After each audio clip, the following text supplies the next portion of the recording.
Alors voici un autre exemple, vous avez un diagramme pieuvre sur un coupe-tube. Alors là vous voyez un tube et vous voyez le coupe-tube, hein. Donc il va servir à couper ces tubes. Donc on reprend le diagramme pieuvre, donc on retrouve au centre l'objet coupe-tube.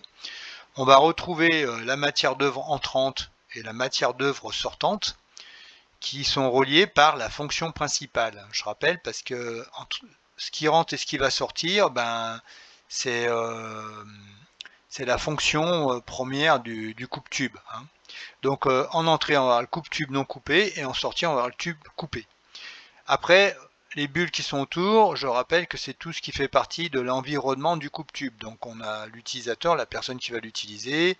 Évidemment, il va y avoir une contrainte de prix, on ne peut pas faire un coupe-tube qui coûte n'importe quel prix.